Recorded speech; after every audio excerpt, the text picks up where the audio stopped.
আজকে আমাদের ভাইয়েরা শহীদ হয়েছেন একটা অতিরিক্ত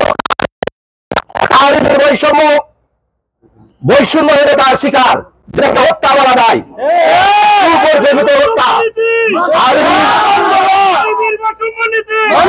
একের পর এক পল্লী বিদ্যুৎ সমিতির কর্মকর্তা কর্মচারীর প্রতি দপ্তর আদেশ করে শুধু দায়বদ্ধ স্বীকার করে যাচ্ছে, আর কাজের চাপ মাথায় দিচ্ছে। এক একটা কর্মকর্তা প্রতিদিন 20 থেকে 22 ঘন্টা কাজের মধ্যে লিপ্ত থাকে। এভাবে মানুষ তার জীবন যাপন করতে পারে না। আজকে আমাদের যে 5 ভাই মৃত্যুবরণ করেছে পল্লী বিদ্যুৎ থেকে, আমরা বলছি শহীদ, আর আমাদের মাথার উপর ছাদ আরবি বলছে তারা নিজেই দুর্ঘটনার শিকার হয়েছে।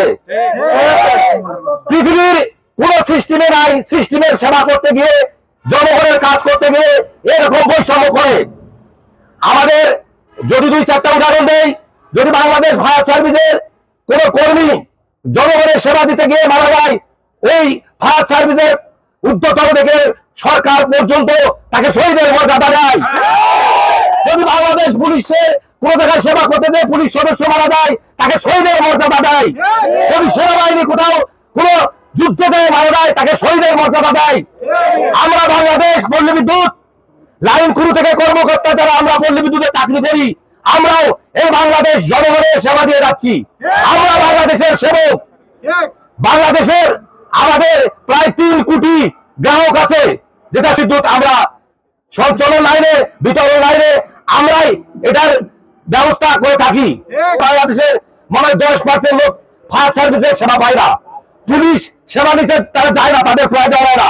আবার জনগণ আমাদের কাছে সেবা নিতে আসে, আমরা সেবা দেই।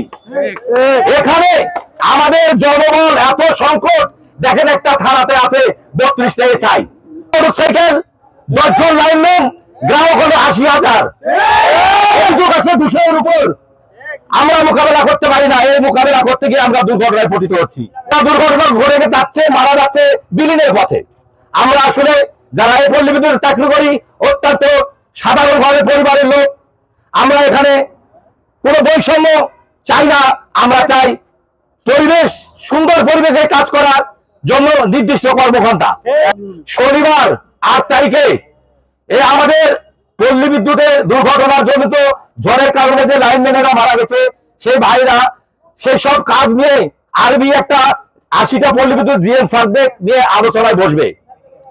সেই আলোচনায় নিরাপত্তা বিষয়ে কথা হবে। আমি এখান থেকে আমাদের জিএম স্যারদের বলতে চাই, আমাদের যে বৈষম্য, আমাদের যে লোকবল ঘাটতি, যে ভাঙ্গা মোটরসাইকেল, যেগুলোদের সেবা দেওয়া অনুপযোগী, এই সব বিষয়ে যদি জিএম স্যাররা না বলে, আগামীতে আমরা কঠোর আন্দোলন মুক্ত হব। আমাদের যে সমস্যাগুলো আছে, আমাদের লাইনের কর্মঘণ্টা নেই, আমাদের লাইনের নির্দিষ্ট কোনো মালামালের ঠিক নেই, আমাদের মালামালগুলো সমস্ত নিম্নমানের। এই সমস্ত বিষয় নিয়ে যদি জিএম স্যাররা ওখানে আরবির কাছে না বলে, আমরা ভালো নিব। আগামীতে আমরা এই সব বিষয় নিয়ে কঠোর আন্দোলনে যাব। আমাদের সর্বোপরি যে কথা আমি বলতে চাই, আমাদের পল্লী বিদ্যুতের যে বৈষম্য আরবি করছে, প্রতিনিয়ত আমাদের প্রতি যে অত্যাচার করছে, এটাকে প্রতিহত করতে হবে। এই প্রতিহত করতে গেলে একতার কোনো বিকল্প নেই। আজকে আমরা একত্রিত হয়েছি, আগামীতেও হব এবং ভবিষ্যতেও হব। আমরা সব সময় একত্র আছি। আর এই পল্লী বিদ্যুৎ সিস্টেমে এই আরবি আমাদের 4টি ভাগে বিভক্ত করেছে। লাইনম্যানদের করছে 1 ভাগ, মিটার রিডার করছে আরেক ভাগ, বিলিং এজেন্টদের করছে আরেক ভাগ। একই কাজ, একই সিস্টেমে, একই টেবিল, একই চেয়ার, একই সব। এসব যে কি বাংলাদেশের পশ্চিম পাকিস্তানে মনে করে নাই, ব্রিটিশও করে নাই, যেটা করছে আমাদের মাথার উপর আরবি, বিআরবি।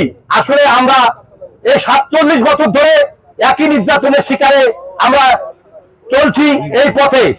আমরা এই 47 বছর ধরে এই বৈষম্যের পিছনে লেগে আছি, কিন্তু আর সময় নেই। অনেক ভাই আমাদের মৃত্যুবরণ করেছে। আমরা এই শহীদী মৃত্যুবরণ ভাইদের আর সামনে কোনো ভাই যেন মৃত্যুবরণ না করে, সেই ব্যাপারে আমরা অবশ্যই একত্রিত থাকবো, নিরাপত্তার বিষয়ে কথা বলবো।